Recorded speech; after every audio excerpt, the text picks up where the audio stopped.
houve luz. Deus viu que a luz era boa e separou a luz das trevas. Deus chamou a luz dia e as trevas chamou noite. Passaram-se a tarde e a manhã. Esse foi o primeiro dia. Eu estou muito animada para conversar com você a respeito desses versículos. Gênesis capítulo 1, dos versículos 3 ao versículo 5.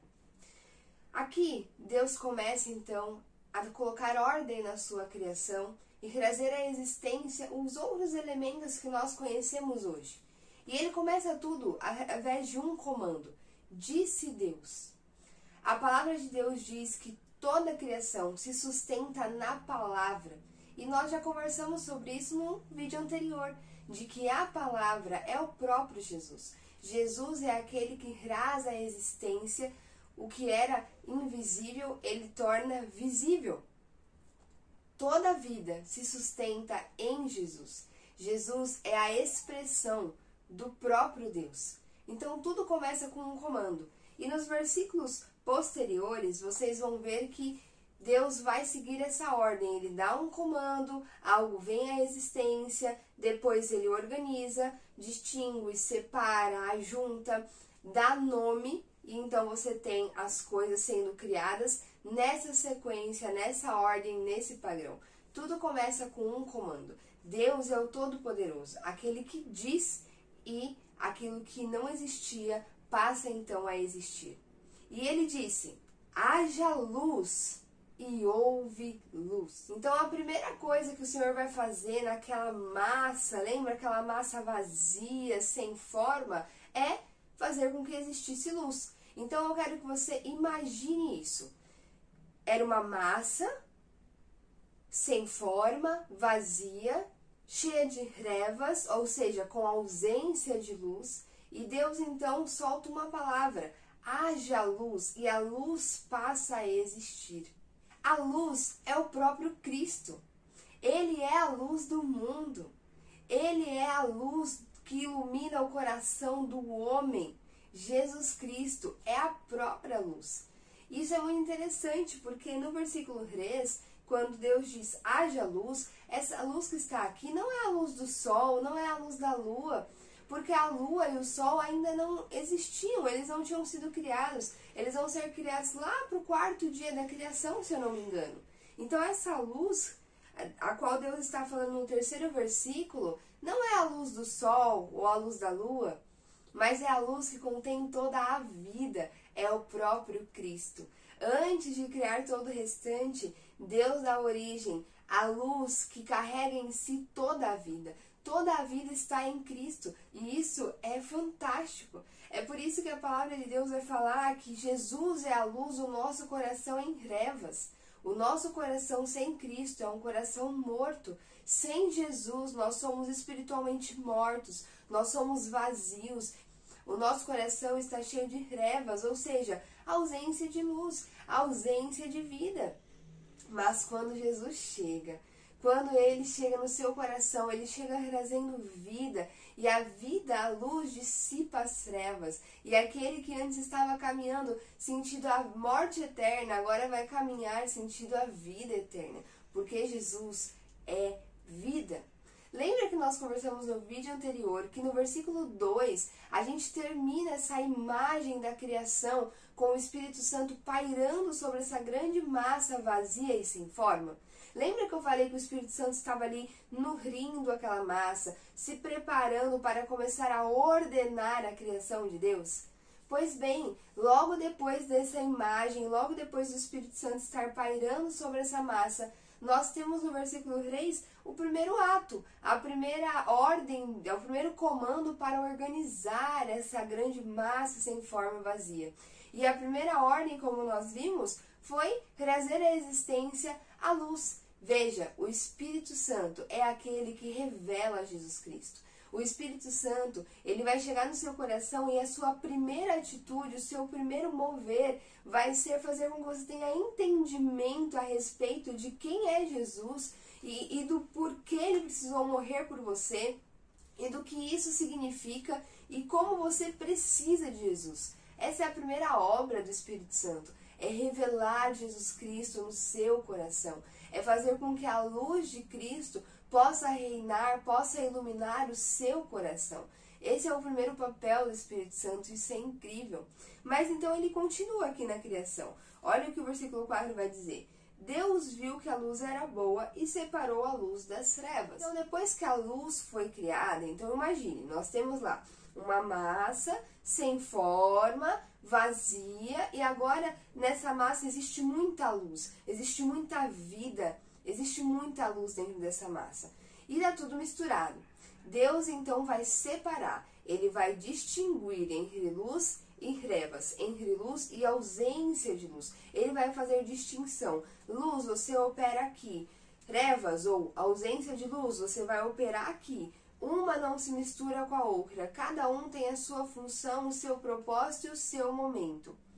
Sabe o que o Espírito Santo faz também quando ele chega no seu coração? Após o entendimento de quem Cristo é, ele começa a dar entendimento sobre quem você é. Ele começa a te dar entendimento a respeito dos seus pecados, da sua natureza caída. Ele começa a te fazer entender como a nossa mente é uma mente reprovável. Os nossos pensamentos são os piores. Nós somos pessoas ruins. O ser humano, ele é ruim. Se você coloca um ser humano para viver num contexto sem nenhum tipo de regra, sem nenhum tipo de ordem moral, ele simplesmente caminha para uma perturbação, para uma imoralidade cada vez maior, a ponto dele mesmo se autocolapsar, porque nós somos péssimos. E mesmo tendo uma moral, mesmo tendo uma regra para seguir, nós não conseguimos seguir. Mesmo tendo uma lei, nós não conseguimos cumprir com essa lei moral, porque nós somos imorais, porque nós somos pecadores. Se nós pudéssemos fazer um download dos nossos pensamentos, dos nossos sentimentos, das nossas intenções e postarmos no Instagram, por exemplo, seria terrível, seria danoso. Nós teríamos vergonha, nós ficaríamos desesperados, porque nós pensamos coisas ruins, porque nós fazemos coisas ruins, porque as nossas intenções são ruins. O ser humano, ele é tão difícil, ele é tão pecaminoso, que até o que ele faz de bom, se você cavar, há grandes chances de você encontrar intenções péssimas e extremamente egoístas, porque essa é a condição da nossa mente, uma mente reprovável. E o Espírito Santo te traz consciência disso. Ele te faz compreender quem você é diante de Cristo. Alguém pecador, alguém terrível, alguém que diferente dele não é santo, não é puro. E, portanto, carece, precisa desesperadamente de salvação. Precisa desesperadamente que alguém te tire desse buraco de morte, de prisão, de escuridão e te coloque na luz, e te coloque na vida, e te coloque em um lugar onde a tua mente pode ser transformada dia após dia, sendo purificada para que se torne santa, para que se torne pura, para que se torne bela, para que se torne como a mente de Cristo. Então o Espírito Santo, ele vai fazer isso, ele vai te dar entendimento a respeito dos teus pecados, porque uma vez que você entende quem você é, que você diagnosticou que de fato você é pecador, você passa por um processo chamado de arrependimento. E, gente, isso é maravilhoso. Como é bom ter a chance de se arrepender. Que misericórdia, sabe? Eu fico pensando sobre isso. O Deus Todo-Poderoso, Deus que criou os céus, que criou a terra. Gente, Ele é majestoso, Ele é poderoso, Ele é tudo. Ele poderia simplesmente fulminar a nossa existência, acabar com a gente. Ele poderia, e sinceramente Ele tem todo o direito. Ele não é um Deus ruim por querer fazer justiça e matar seres humanos pecadores como nós somos. Não, no fundo Ele está sendo apenas justo, Ele está sendo bom. Imagina se eu deixasse impune alguém que cometeu um grande crime para a nossa sociedade, você ia me achar uma pessoa ruim.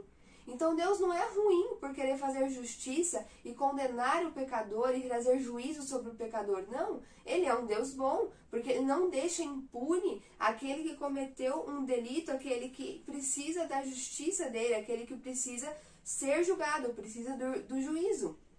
Ele não é ruim, Ele é um Deus bom. Porém, pensa no peso da ira de Deus vindo sobre as nossas vidas. Nós merecíamos a condenação. Sabe, histórias que a gente lê na Bíblia de condenação, dilúvio, Sodoma e Gomorra, o exílio. guerras, tantos episódios em que Deus derrama a tua ira e as pessoas morrem, porque é isso que nós merecemos.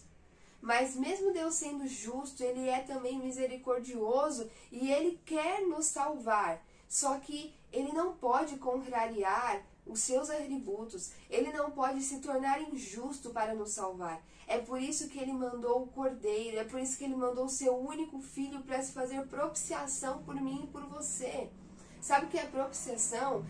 É pegar toda a minha culpa, é pegar toda a minha dívida, retirar de mim e transferir para Jesus.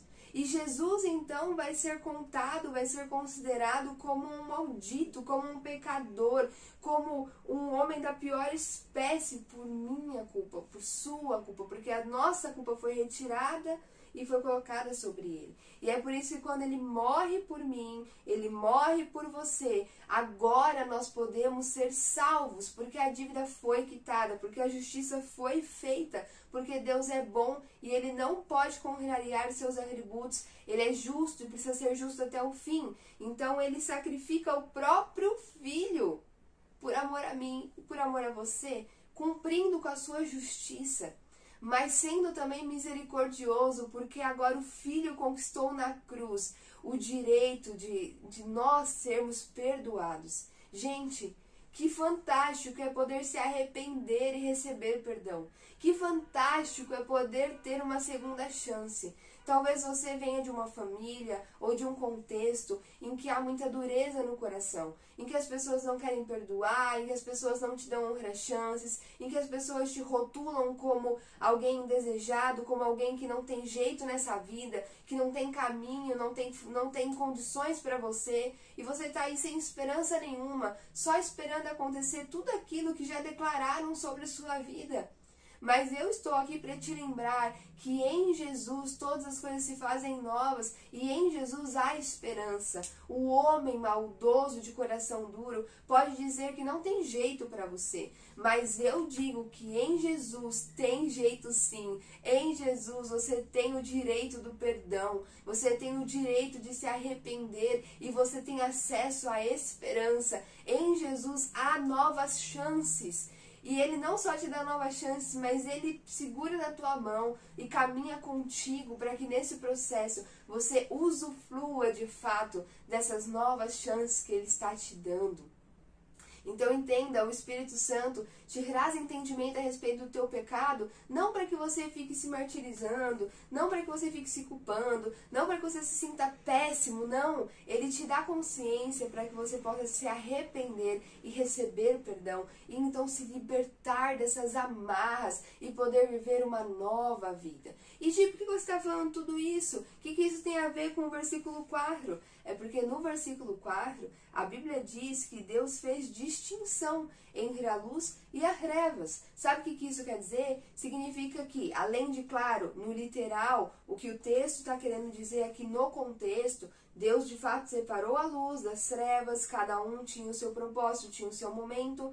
Mas Deus também está comunicando algo pra gente, porque a criação de Deus, tudo que Deus faz é didático. Tudo que Deus faz tem também o propósito de nos ensinar algo a respeito dele. Tem o propósito de revelar quem ele é. Então Deus é um Deus didático. O que ele está querendo dizer, além da separação literal da luz das trevas? Ele está dizendo que ele é um Deus que faz distinção entre luz, entre vida, entre aquilo que é bom, puro e santo, e entre a ausência da luz, aquilo que é morte, aquilo que é ruim, aquilo que é condenável, aquilo que é impuro, aquilo que aprisiona, aquilo que escraviza. Deus é um Deus que não tolera o mal, que não aceita o mal sobre as nossas vidas, que não deseja que a gente ande em trevas, ele deseja que a gente ande em luz. Deus está falando aqui para o povo hebreu, que estava acostumado com a cultura egípcia. Veja, eu sou um Deus puro, santo, perfeito, bom, justo, misericordioso. Eu sou um Deus que não tolera a maldade. Eu sou um Deus que não tolera o erro, não tolera o pecado. Eu sou o Deus da luz. Eu faço distinção. Vocês estão acostumados com deuses que falam que cuidam de vocês em troca do sacrifício do filho de vocês. Eu sou o Deus que digo que cuido de vocês em troca do sacrifício do meu próprio filho. Eu sou o Deus que faço uma aliança, que em vez de ter dois lados, onde eu faço algo e você faz algo em troca para mim, eu cumpro com os dois lados. Sou eu que cumpro com a aliança, sou eu que entrego o meu filho, sou eu que mato o meu filho, e eu sou o meu filho. Eu sou o próprio Deus que me coloquei na história, me fiz homem, me humilhei, sofri, morri para te libertar, para te salvar. Eu sou o Deus que não tolera o pecado, e por isso eu dou a você o direito de se arrepender, te dou o direito de receber perdão e te dou também o Espírito Santo, que vai te capacitar para que você não continue vivendo em pecado, mas que dia após dia você possa se libertar. Deus é um Deus que faz distinção entre luz e trevas. A Bíblia diz em 1 João, aquele que anda na luz não anda em pecado, aquele que diz que anda com Cristo não pode andar em trevas, ou seja, não pode ter o hábito de cometer pecado. Gente, nós vamos continuar pecando, vamos cair, vamos ser falhos, isso vai acontecer. A Bíblia diz, aquele que não comete nenhum pecado, que diz que não comete nenhum pecado, é mentiroso e, portanto, acabou de pecar. Porque, de fato, nós pecamos, nós continuamos pecando, nós temos dificuldade. Só que existe uma diferença. Aquele que caminha na luz é aquele que caminha com Cristo, é aquele que caminha abraçado com Cristo. E o pecado torna-se um acidente, o pecado torna-se um momento de fraqueza e de queda, e não um hábito, não uma frequência, não uma constante, entende? Aquele que anda com Cristo se entristece quando peca. Aquele que anda com Cristo deseja chegar num ponto de não pecar mais e, portanto, continua caminhando com Cristo porque deseja ser como Ele.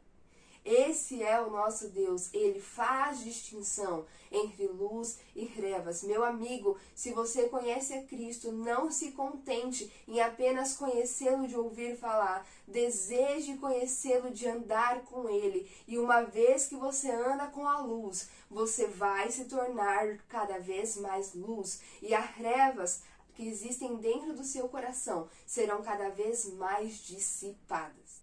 E ele continua no versículo 5.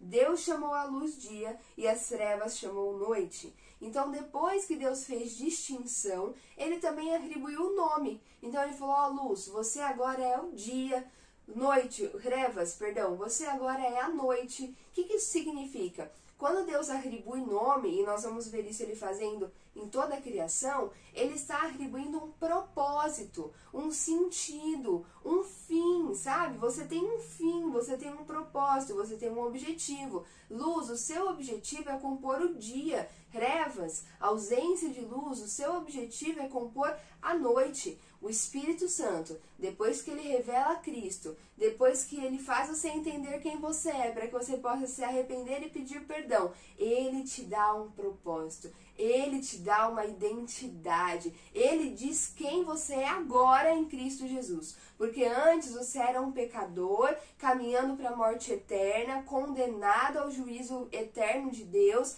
essa era a sua condição. Mas agora que você crê de coração, e não só da boca para fora, mas crê de coração que Jesus Cristo é o seu Senhor, o seu único Salvador, e você caminha com Ele de mãos dadas dia após dia, você se torna filho de Deus.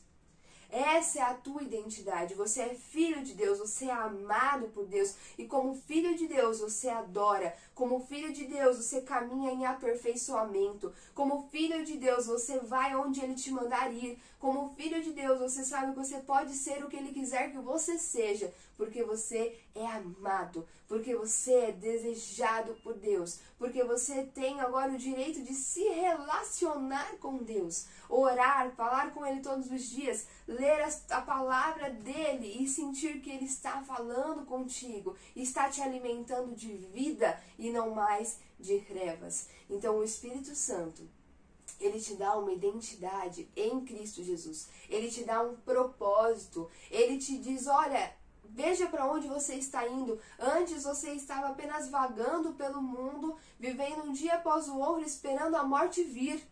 sem propósito, sem sentido, vazio e angustiado. Mas agora em Cristo, meu amigo, você não está caminhando sem propósito. Agora você caminha um dia após o outro, buscando parecer mais com aquele que você tanto ama e que tanto ama você, buscando se parecer com Jesus um dia após o outro, até chegar o dia em que vocês viverão a vida eterna. Você tem um alvo, você caminha numa direção, você não está perdido nessa terra, você não é vazio de sentido, de propósito, a sua existência não é um acidente, não é um acaso, a tua existência tem uma razão. Deus te trouxe até aqui porque Ele queria fazer de você um filho, porque lá na eternidade Ele quer habitar contigo para sempre. Hoje o próprio Senhor, através do Espírito Santo, já habita dentro do teu coração, mas lá na eternidade viveremos com a plenitude de Cristo para todo sempre.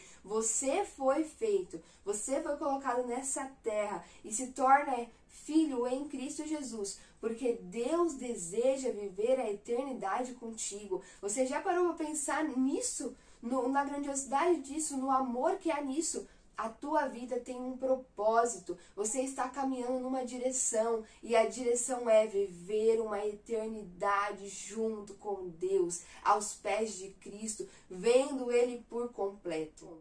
Passaram-se a tarde e a manhã, esse foi o primeiro dia. Aqui nós temos a primeira marcação de dia. Nós vamos falar sobre o fato de Deus ter criado o tempo, e é claro que Ele já criou o tempo aqui, Ele cria desde o início da criação, o tempo é a primeira coisa a ser criada, mas nós vamos falar sobre ele um pouquinho mais pra frente, porque vai fazer mais sentido, tá?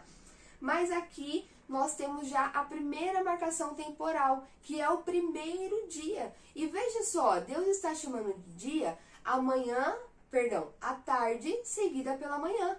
Ele não está chamando de dia o que nós estamos acostumados. Amanhã seguida pela noite, ou manhã, tarde, noite, como você preferir. Não!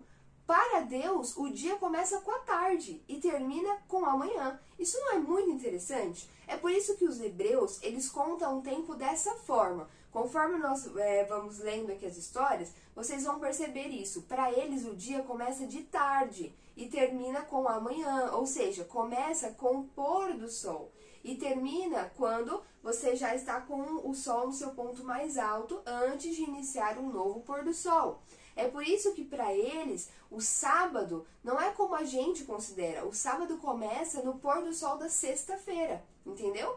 Porque o próprio Deus definiu que o dia deveria ser contado assim. Primeiro tarde, depois manhã. Só que com o passar do tempo, com a modernidade, com, enfim, a cultura e toda a mudança, hoje nós aqui do Ocidente temos um entendimento diferente a respeito do que é dia. Mas Deus definiu o dia como sendo uma tarde seguida por uma manhã.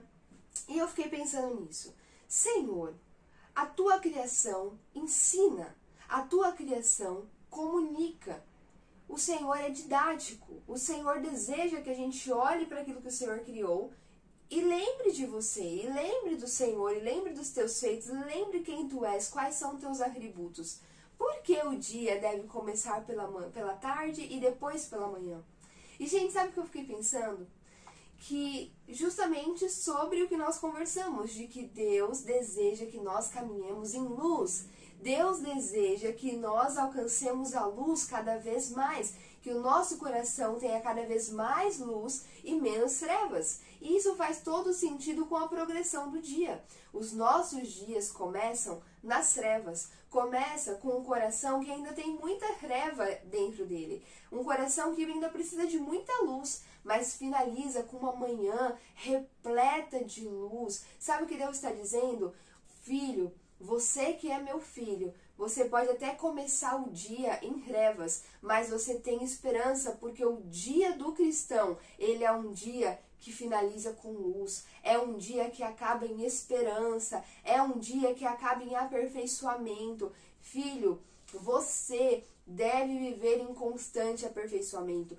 Todos os dias de vida que eu te dou são novas oportunidades para você se tornar mais parecido comigo. É por isso que o seu dia começa com a tarde, começa com o sol se pondo, mas ele finaliza quando o sol já está no seu ponto mais alto. Por quê? Significa que você completou mais um dia com mais luz, com êxito. Você chegou no final do seu dia com mais luz, mais luz, mais luz, até que seja 100% luz.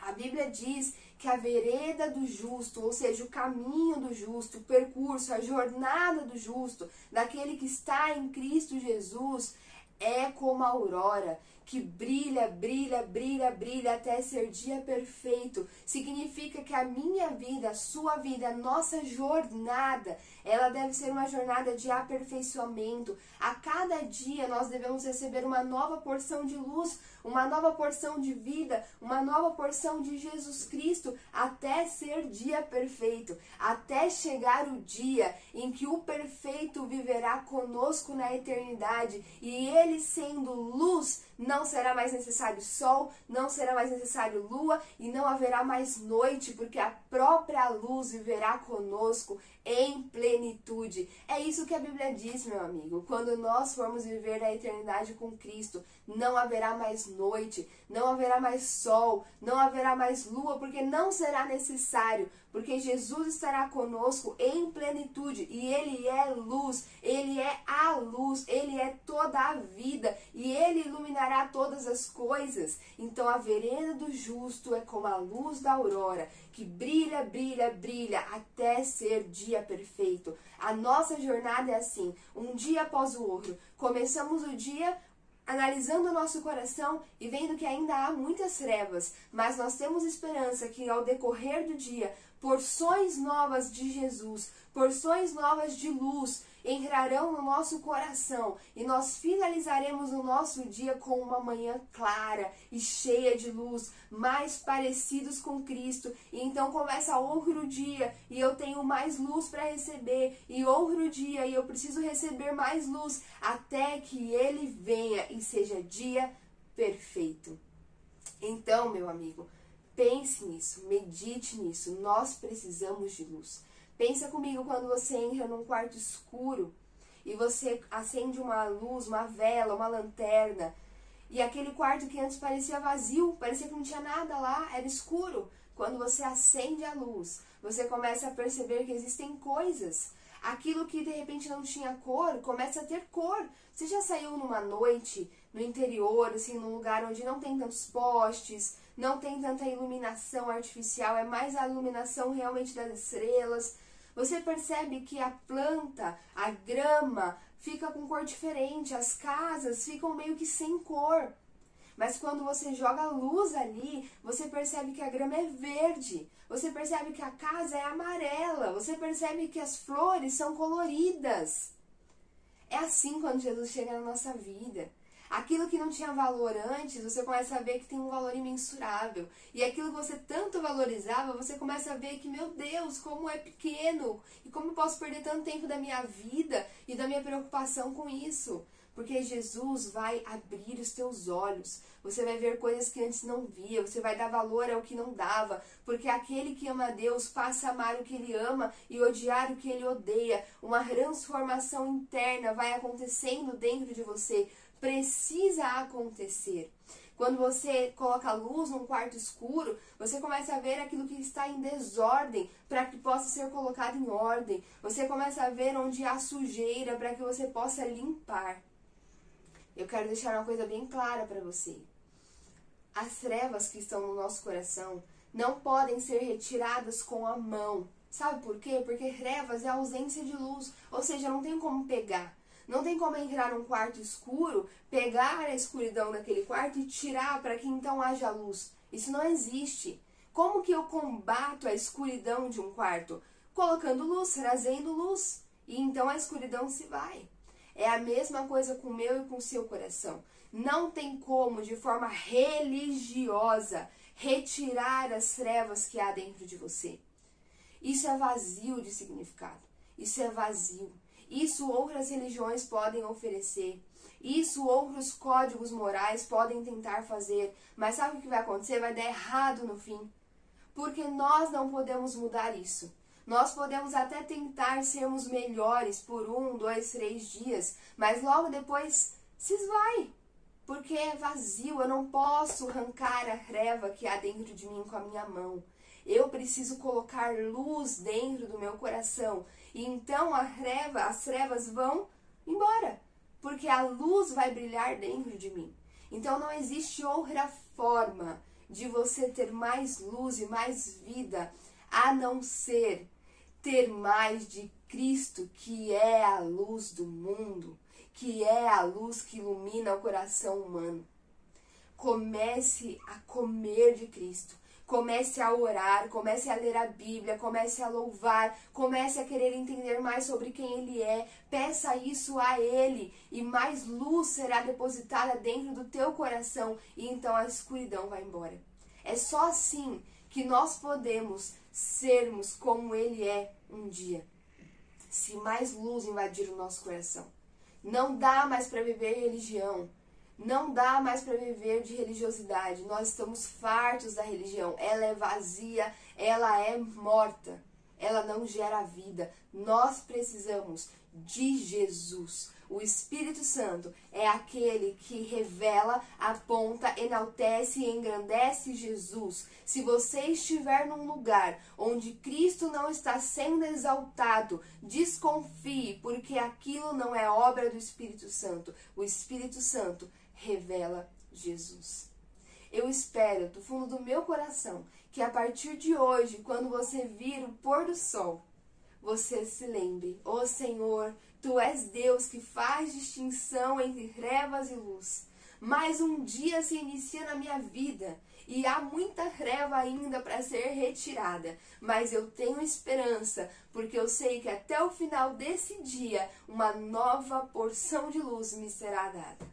Deus abençoe você. Até a próxima.